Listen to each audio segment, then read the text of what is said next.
In this video, a review and unboxing of the Focusrite Scarlett 2i2. Is this little red box as magic as everyone keeps talking about? Let's find out.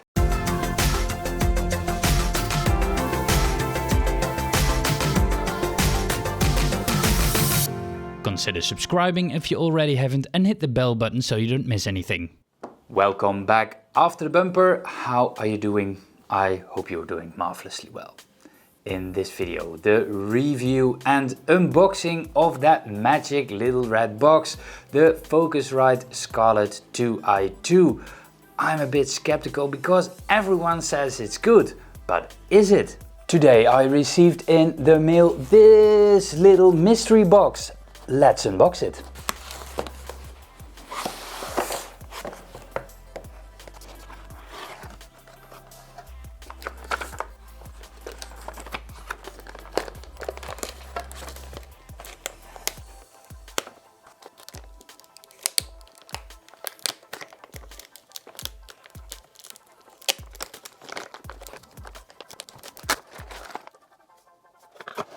Okay, this is the audio interface. It feels really sturdy. Okay. Yeah, that feels decent quality knobs. I'm curious. Well, there's not really much in the box. There's only the safety instructions and the getting started is printed in the lid of the box.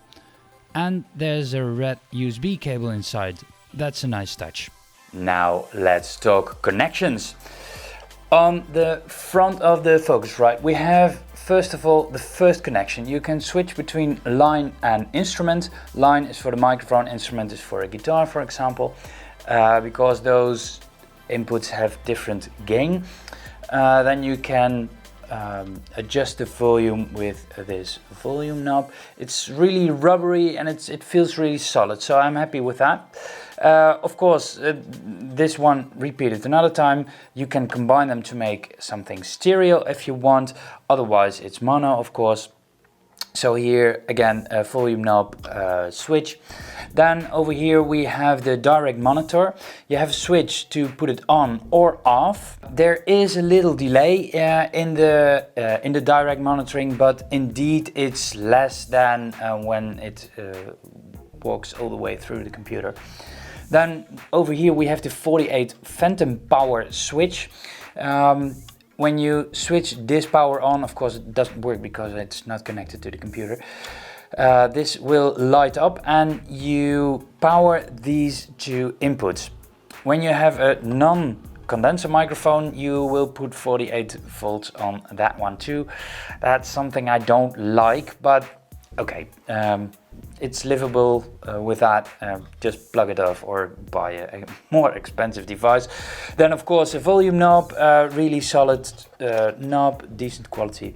And then over here we have the headphone connector. I like that it's on the front. There are a couple of sound cards that have them on the back, which makes totally no sense because this one is facing you. And of course the volume. What I don't like is that these two connections are on the front because yeah, this one you plug in and off when you're, but this made more sense on the back side of the device. Nevertheless, this is the front. The back side is really simple. You can put a Kensington lock over here if you want, so you can bolt it to your desktop, for example. Over here, of course, the USB input. Over here, the two monitor inputs, one for left and one for right.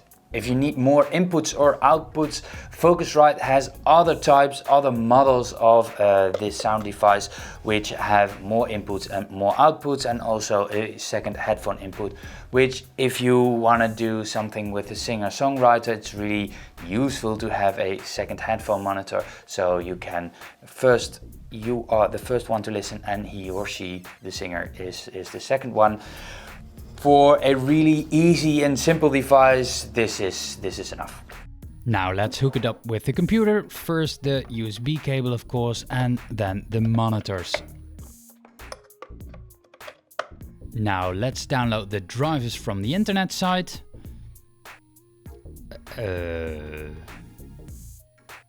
Okay, that part I should have read the manual first.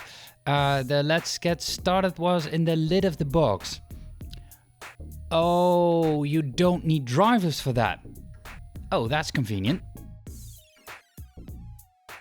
Now select the audio device in the configuration screen of the Mac. First the input and second of course the output. And of course we have to do that for our DAW too. So preferences, audio setup, audio device, and hey, our built-in sound card has an input latency of 5.8 milliseconds. Let's see what the Scarlet does. And it has an input latency of 8.1 milliseconds. Okay, and this is something that I don't like. If I switch on and off the phantom power, you see the LEDs flickering of the input volume. Does that mean that my expensive studio condenser microphone will get a jolt of electricity every time I put on or off that phantom power? Ooh. Now let's test the sound of the device. First, the Rode NT1 condenser microphone. 1, 2, 3, 4, 5, 6, 7, 8, 9, 10. This is a test with a non-condenser microphone. 1, 2, 3, 4, 5, 6, 7 and 8. Now let's test the echo, the direct monitor function. The more echo you have, the higher the latency. 1, 2, 3, 4, 5, 6, 7, 8. 1, 2, 3, 4, 5, 6, 7, 8.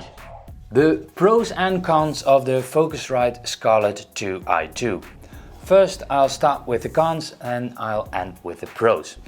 First of all, what I don't like about the sound device is that when you boot up your computer, you hear a very loud pop in your monitor speakers. And not once, but 3 times. Yeah, sorry, I'm a little bit protective of my expensive monitors. I don't want to be extra strain on them, but regretfully this sound card does. Next, the 48 volt LEDs. I would have rather have seen that now you switch it off for all or on for all 2 channels. I rather had that it would switch per channel, so a button here, a button here. But okay, hey, it's what it is.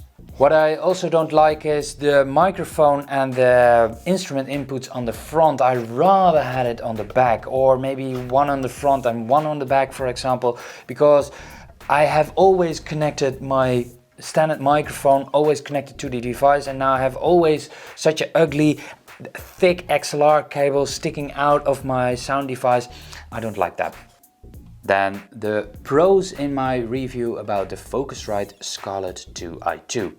I really like the direct input monitoring feature on the sound card.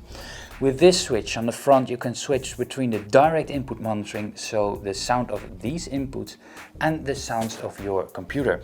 A lot of sound cards lack this feature. I like that about this one. Then the latency. I like that this is a sound card that has a low latency. It's not as low as the built-in sound card, regretfully, but it's below 10 milliseconds, so yeah, I count it as fast. Before I had the Audient ID 14, and that sound card had definitely a bigger latency than this sound device, than the 2i2. What I like about the Focusrite Scarlett 2i2 is the price-quality ratio. For 120 euros you have a very complete device with basic features but with a really good latency. What I like about the card is that you don't need drivers for it on the Mac. If you plug it in, it just works. No extra drivers, no hassle, it just works. I like the build quality of the Focusrite Scarlett 2i2. It has a metal casing, it feels somewhat heavy, the knobs are solid. It doesn't feel that you have a cheap device of 120 euros in your hand. And the sound quality is decent of this device. And my last pro is that it is USB bus powered. That means that you don't have a power brick, so when you want to grab it and For example, you go on a location with a singer-songwriter, you bring your laptop with it, you put the device down, plug it in your laptop, and it just works. So my conclusion about the Focusrite Scarlett 2i2. I really like the device. I think for 120 euros you have a pretty good darn quality device. It's a really good step up if you want to start with producing. This is a really good choice. Later on you can invest it in a more expensive sound card when you are a super duper producer later on, but to start with, this is a really good device. If you have a question, leave it down in the comments below. Do I need more time to answer your question? You can book a Skype call with me or become a premium Patreon member, because premium Patreon members can ask me questions. With that being said, I hope you liked this video. I hope to see you in the next one. Thank you for watching and bye.